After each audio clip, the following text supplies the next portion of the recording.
My name is Mark Hammond, and I'm writing this email because I don't think I have much time left. I know how this sounds: crazy, delusional, paranoid. But trust me, if you were there with me in the northern ridge of Glacier National Park, if you heard what I heard, or saw what I saw, you wouldn't sleep again. And now, whatever that thing was, it followed me home. This story isn't for entertainment. It's a warning. The night everything changed. I went to Glacier National Park with my best friend, Evan. We were experienced hikers. We'd done Yosemite, Zion, Yellowstone. But Glacier felt different. Older, quieter. Like the place was holding its breath. Locals had warned us about going too deep into the forest. Stay on the trails. Don't whistle at night. And if you hear your own voice coming from the woods, run. We laughed it off. Just Native American tales, right? But on the first night, something happened that made my blood freeze. The first call. It was around 2:14 a.m. I woke up because I heard someone whisper outside our tent. Mark. The voice was thin, shaky, like someone fighting for breath. I sat up fast, thinking maybe Evan was messing with me, but he was asleep, snoring. Mark, help! It came from the tree line, maybe 20 feet away. I unzipped the tent and looked out. Moonlight, silent forest, nothing moving. Then I noticed something. Footprints. Bare feet. Human. But wrong. The toes were too long, and they weren't aligned like normal feet. Almost like the front part of the foot was twisted sideways. I felt a cold shiver race down my spine. Someone, or something, had been standing just outside our tent, watching us. The shape in the trees. Suddenly, Evan woke up behind me. Dude, why are you outside? I heard something, I whispered. We both scanned the dark. Branches rustled to our right. Something tall moved between the pines. A silhouette, maybe 7 feet tall. Too thin, too elongated. Evan whispered, "What the hell is that?" Before I could answer, we heard it again. This time from the left side of the forest. Mark. Same voice. Same breathless tone. But now it was coming from the opposite direction. It's mimicking, Evan said. Whatever that is, it's copying your name. That's when the smell hit us. Rotting meat, wet fur, and something metallic, like blood. Every instinct in my body screamed to get inside the tent, but we were already too late. The mimic. Something stepped out of the trees, not fully into the moonlight, but enough that we could see its outline. Long limbs, shoulders hunched unnaturally, and a face that looked human, but stretched, like melted wax. Then it spoke again, but this time, it used my voice. Evan, open the tent. Evan froze. That's you, Mark. It's using your voice.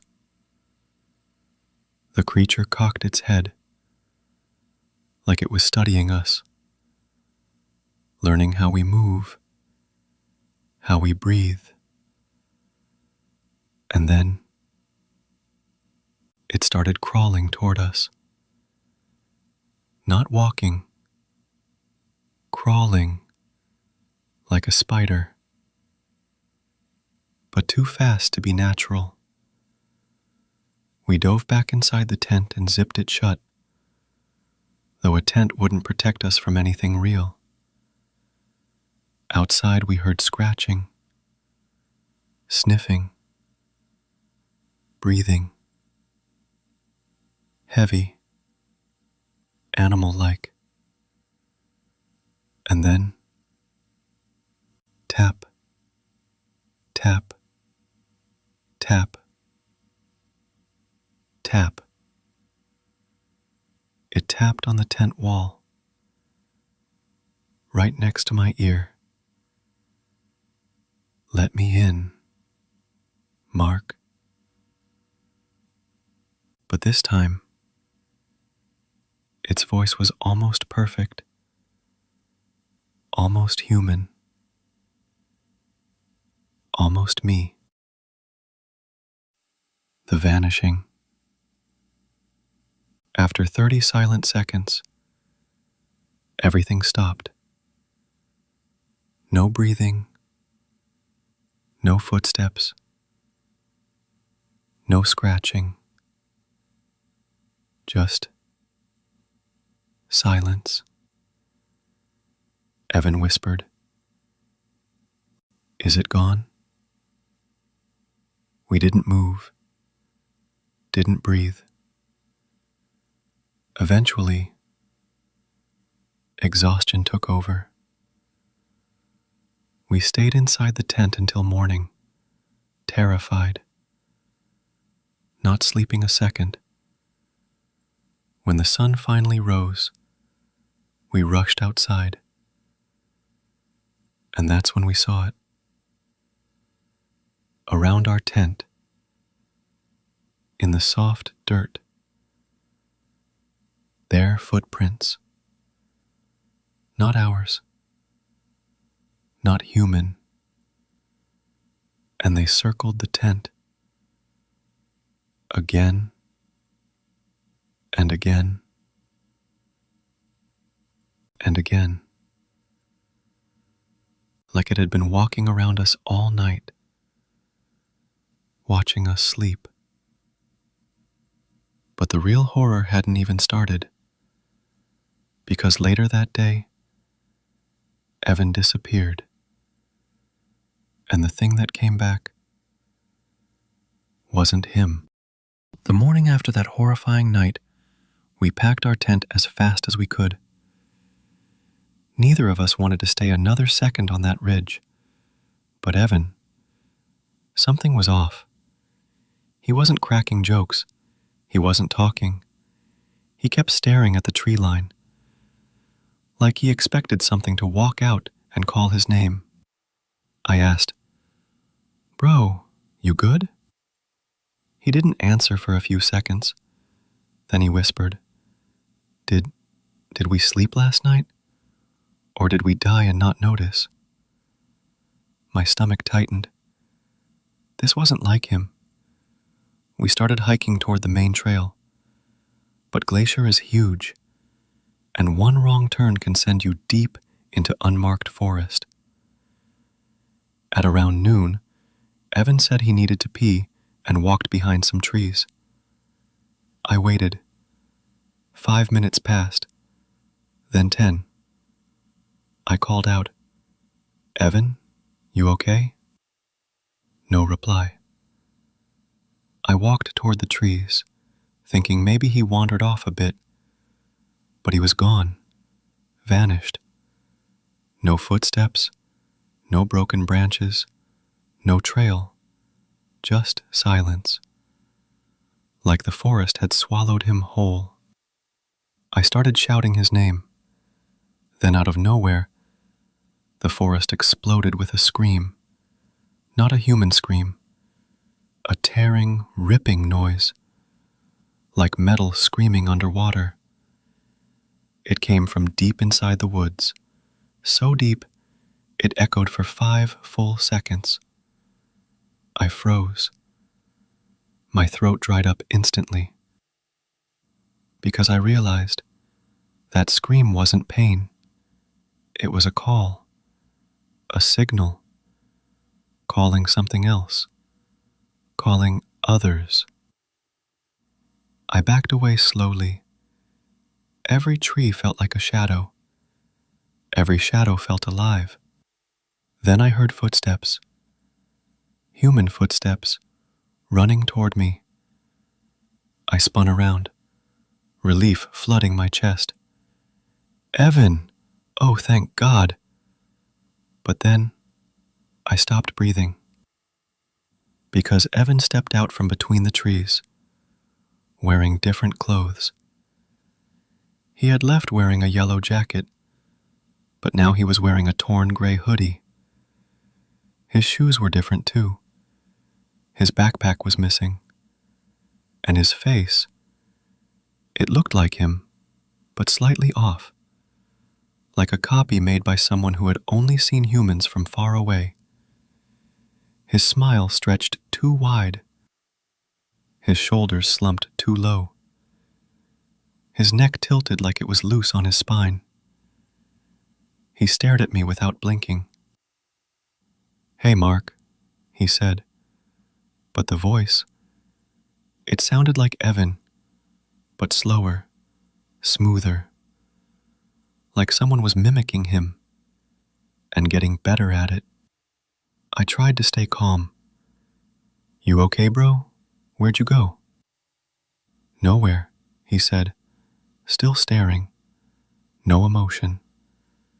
"Did something happen? I heard a scream." He blinked once, very slow. "What scream?"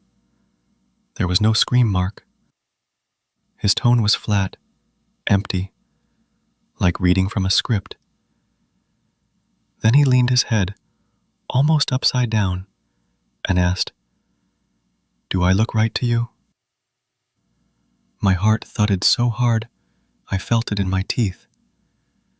"Yeah, man, you're fine." He stepped closer, so close I could smell him. And he smelled like wet earth, like a wild animal. And underneath that, blood, fresh blood. He whispered, "Look again." Something on his neck moved, under the skin, like muscles rearranging themselves. His left cheek twitched. His jaw shifted, like it wasn't attached right. He asked again, quieter this time, "Do I look right to you, Mark?" His voice cracked on my name, just slightly, not like Evan, but like something trying to remember how to say it. My legs went numb. My mind screamed at me to run. But then, "Mark, help me." I spun around. The voice came from the woods. It was Evan's real voice.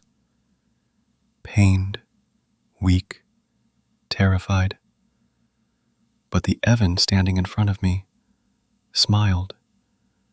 A slow, broken smile.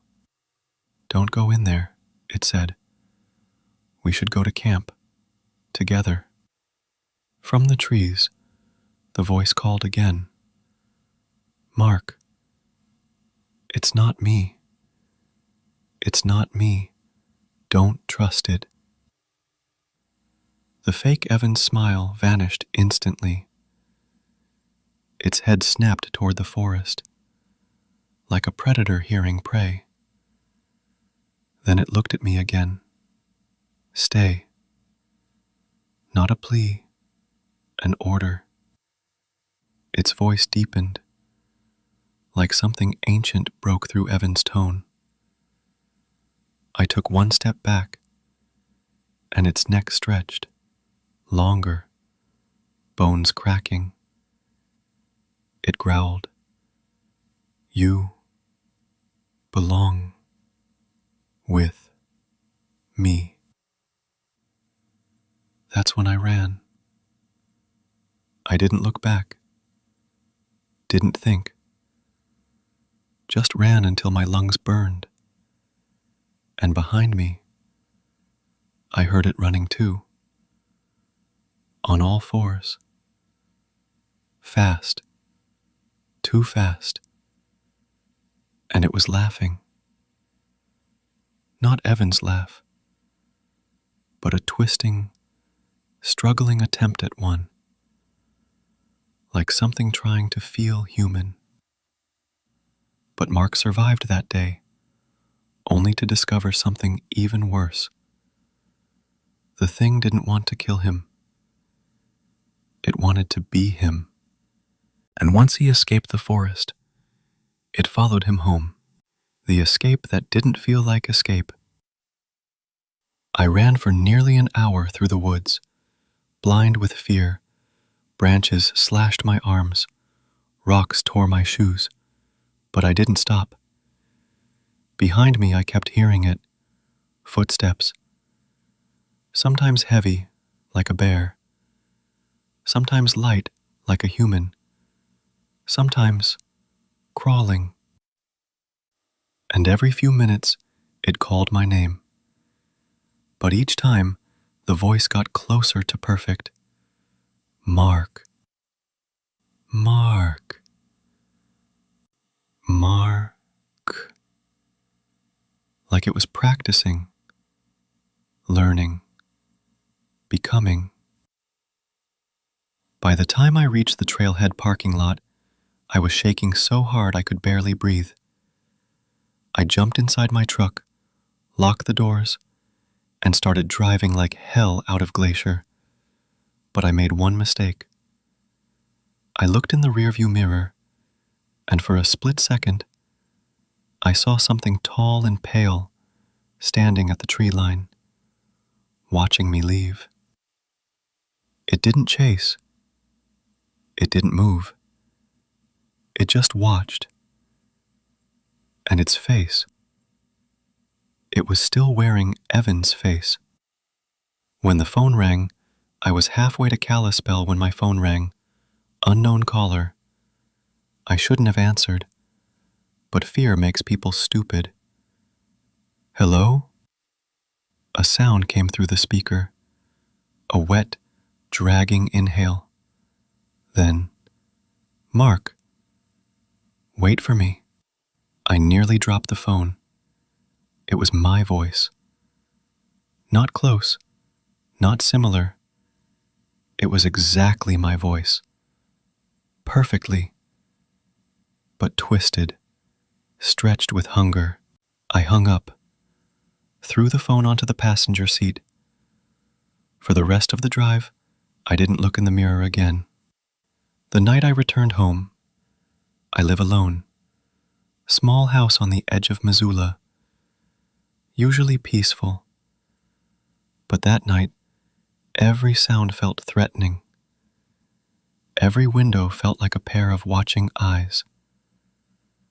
I took a shower, hoping water would calm me. But in the middle of washing my face, I heard something move in the hallway. Just one step, slow, deliberate. I froze. Evan? My voice cracked. No reply. Then, knock, knock, knock. On my bathroom door. Steady, rhythmic. Something scraped the bottom edge, like long fingernails dragging across wood. I whispered, "Who's there?" A pause. Then, "Mark, let me in." But the voice, it wasn't Evan's now. It was a perfect copy of my voice. whispering through the door. "Open the door, Mark. I want to come home." My heart slammed against my ribs. I backed away so fast I slipped on water, hitting the floor hard. "Let me in," my voice repeated. "But hurry. This skin won't last long." The door handle shook violently, not like someone trying to enter, but like something testing how a handle works. Learning. Imitating. I grabbed my towel, ran out of the bathroom window, and sprinted to my truck without clothes, without anything. I drove straight to my brother's apartment and camped outside in my truck the whole night. I didn't sleep, not even a minute. The next morning, the evidence. At sunrise, I returned home with 2 cops.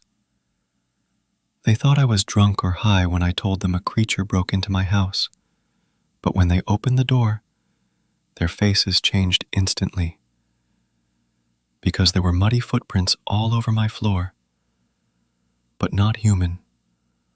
Long-toed, inward rotated. There. Skinwalker prints. They led from the bathroom, to the living room, to my bedroom. And then, suddenly, they stopped in the middle of the floor, like the thing just vanished. No exit, no window, nothing. One of the officers whispered, "Whatever walked in here didn't walk out." He refused to enter the house after that. I moved into a motel that same day. The second email. 2 days later, I got an email. No sender name, no address. Just a subject line. "You look better now." I opened it. Inside was a single sentence. "I wore your skin for a while. It didn't fit right. I'll come back when you're asleep." Attached to the email was a photo taken inside my house. A picture of my bedroom, taken from inside my closet. But the worst part? I could see myself in the bed, sleeping. I wasn't even home that night, which means the creature had returned, and it found someone else to mimic.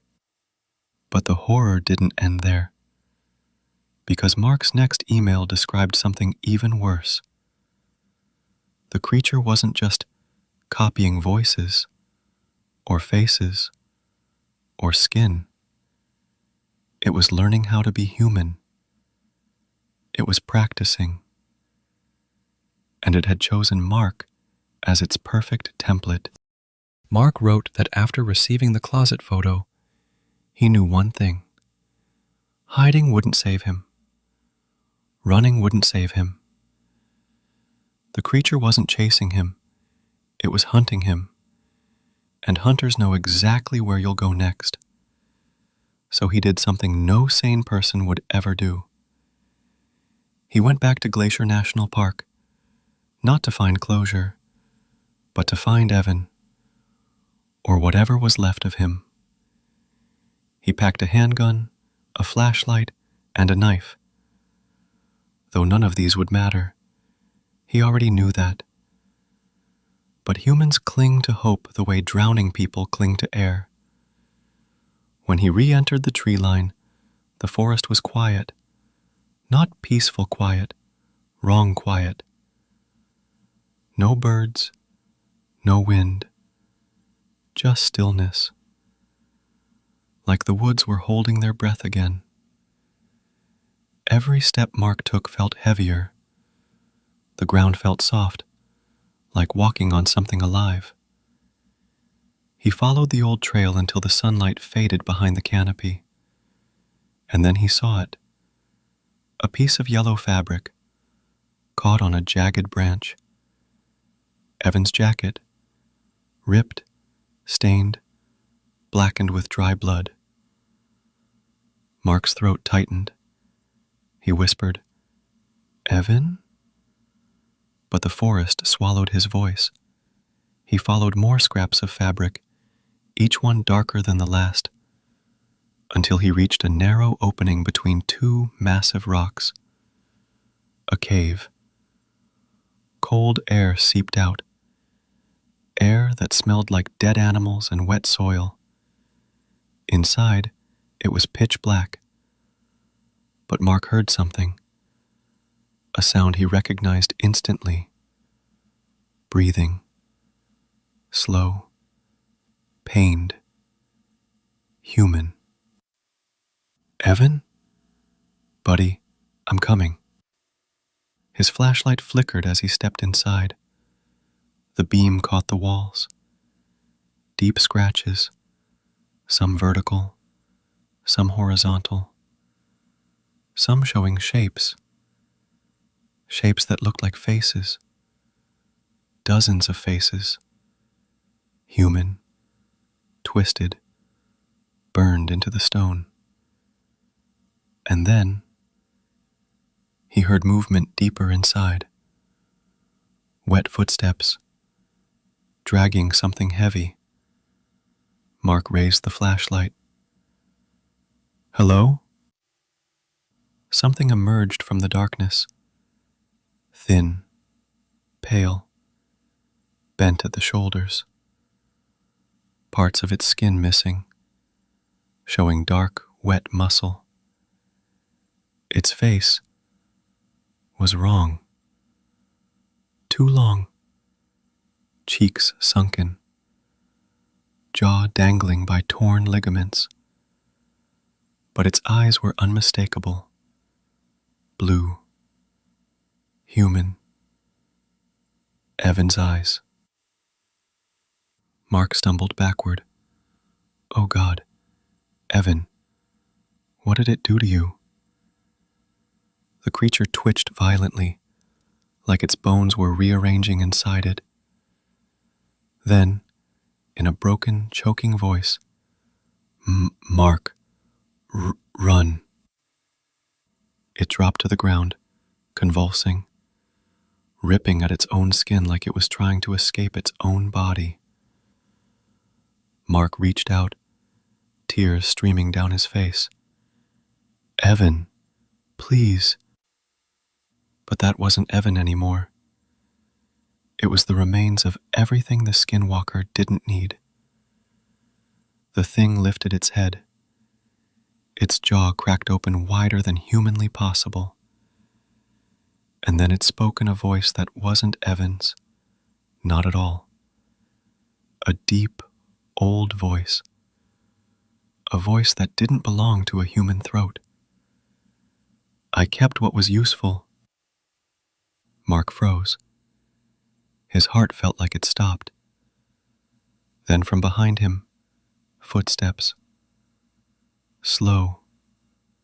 Confident.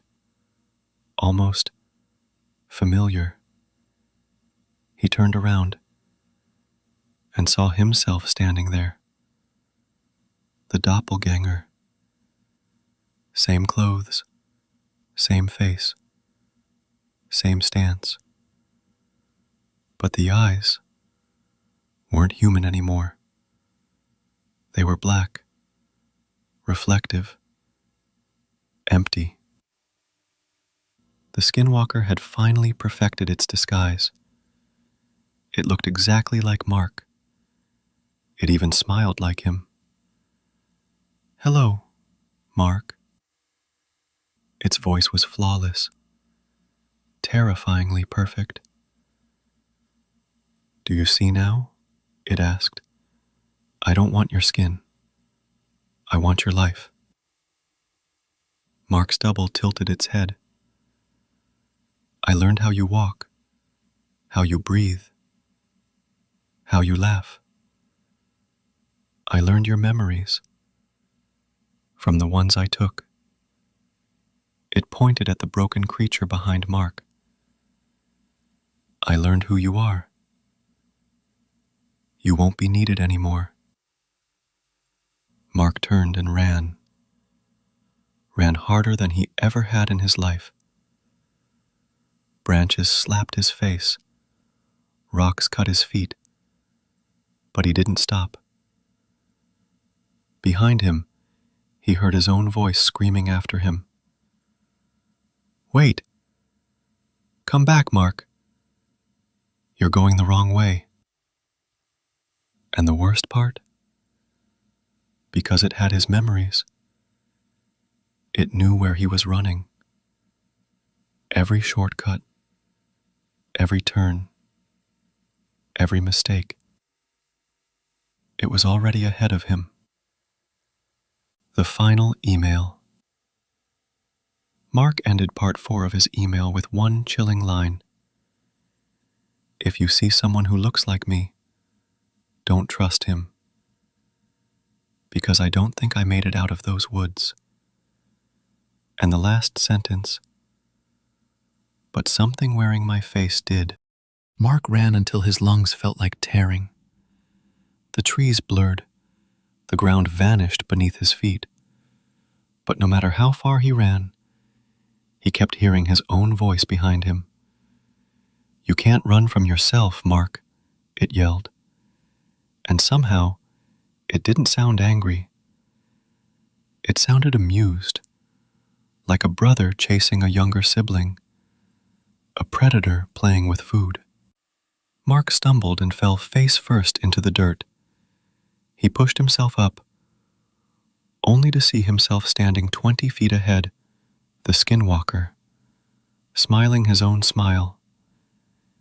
It didn't even look tired, barely breathing. Why are you scared?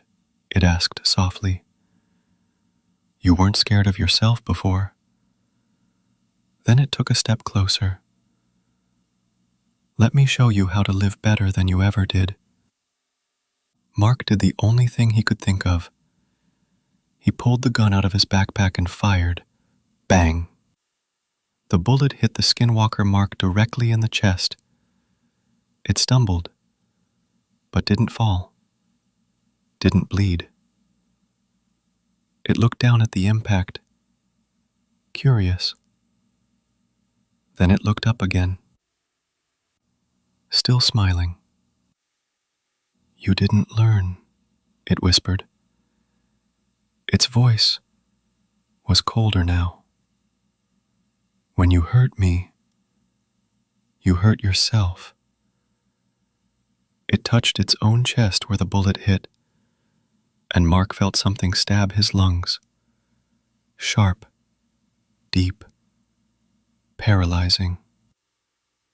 He screamed and fell to his knees, blood dripping from his mouth. The Skinwalker whispered, We share one shape now. Mark realized something horrifying. The Skinwalker wasn't just copying him. It was merging with him, creating a shared identity, a mirrored existence. One human, one monster, both wearing the same soul.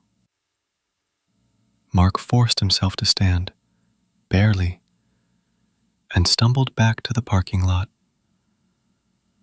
Behind him, the Skinwalker didn't chase.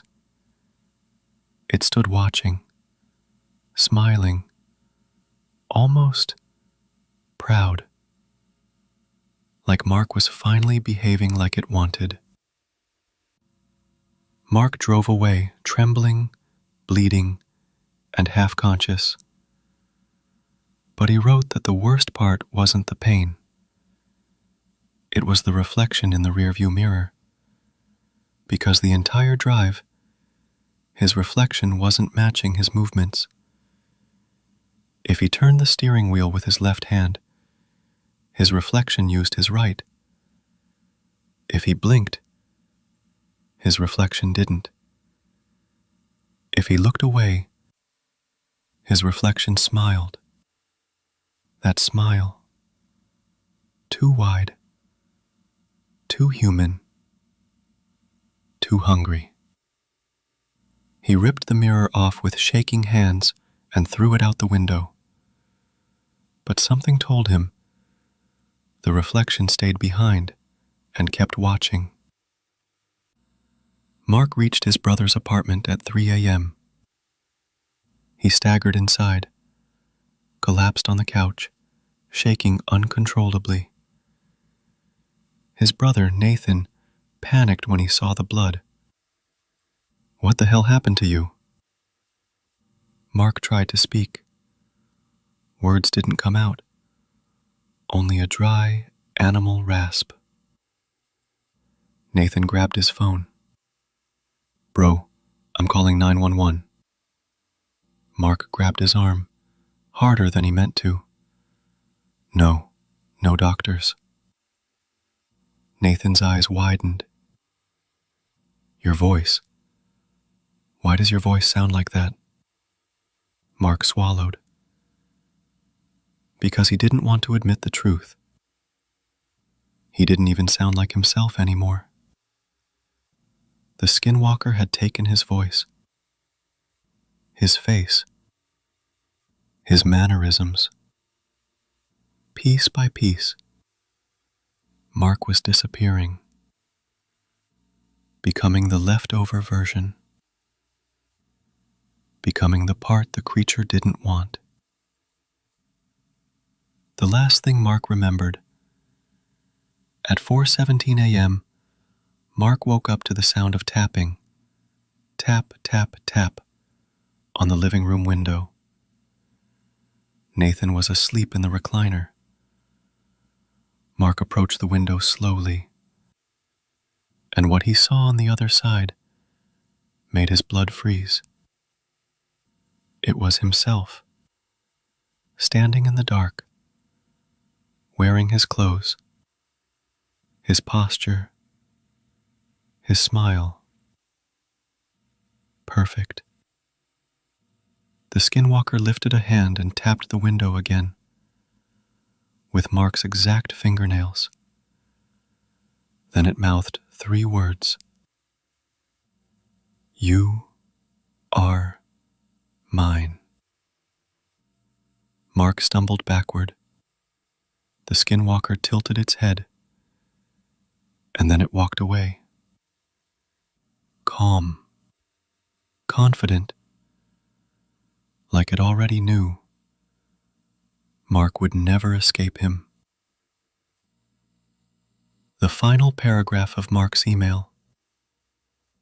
The email ended with this: "I don't know how long I can stay myself. When you see me again, you won't know if it's me or the thing wearing my skin. If I disappear, don't come looking for me. But if something that looks like me knocks on your door, don't open it." I didn't sleep at all that night. Every time I closed my eyes, I heard that same broken, glitching voice whispering my name. "Mark, you came back for me." By dawn, I had made a decision. I needed to get out of Yosemite, not later, not after breakfast, now. I threw everything into my backpack, zipped it once, and started hiking straight toward the trailhead without looking back. But something was wrong, dead wrong. The forest was completely silent. No birds, no wind. Not even the sound of my own breathing felt normal. It felt like the whole forest was watching me leave. I reached the exact place where the trail began, but the wide path was gone. In its place, just thick trees, like the forest had grown overnight and sealed me inside. My chest tightened. This was the moment I knew. This wasn't a creature. It was something older, something tied to this land. I pulled out my phone, even though I knew there was no service, and turned on the flashlight. The light flickered, then died. Come on, I whispered, shaking it. The battery was full, but the phone screen had a single crack now, glowing like it was burned from the inside. Then I heard it. A single footstep behind me. Heavy, slow, intentional. And then a voice that wasn't a voice at all, more like a chorus of people whispering in unison. Mark, don't leave. I turned around slowly, and there he was, the not coyote, not ranger, not human. It was standing between the trees, tall as a moose, thin as a skeleton, skin stretched too tight, face shifting between dozens of human expressions, like a broken projector. And worst of all, its chest was open. Inside were the faces of the missing hikers, screaming silently. It stepped forward, bones cracking as it moved. Stay with me, it whispered, but every voice came from a different direction. I'm lonely out here. My feet froze. My throat closed. I couldn't even breathe. That thing, that Skinwalker, reached out a long, shaking arm. And then something happened I never expected. The forest intervened. A sudden, violent gust of wind roared through the trees. Branches snapped. Leaves exploded into the air like a tornado. The creature hissed, a sharp, shrill sound like metal tearing, and staggered back. The wind formed a path behind me, a perfect, straight trail, leading out. For a moment, I swear I felt something, like the forest itself wanted me to live. I didn't ask why. I didn't look back. I ran. I ran until my lungs burned. I ran until my legs trembled. And then I burst out onto the main road. Cars. People. Voices. Real voices. I collapsed on the asphalt, shaking, sobbing, unable to speak. When the rangers found me, they asked what happened, and I lied. Got lost, I said. Just got lost. Because I knew they wouldn't believe the truth. And even if they did, what could they possibly do? I moved across the country, sold my car, quit my job, tried to rebuild life. But last night, something happened. Around 2:14 a.m., someone knocked on my apartment door. 3 slow knocks. I looked through the peephole and froze. Because standing in the hallway, on the 3rd floor of a building with locked entrances, was a park ranger. The same one. Only this time, his head twitched sideways with a sickening crack. Mark, he whispered, voice glitching. You left, but I found you. Then he smiled. A long, tearing smile that split his face wider than any human mouth should. I stepped back from the door, heart slamming like a hammer. He leaned close to the peephole. National parks are big, Mark. But I'm bigger. And then, silence.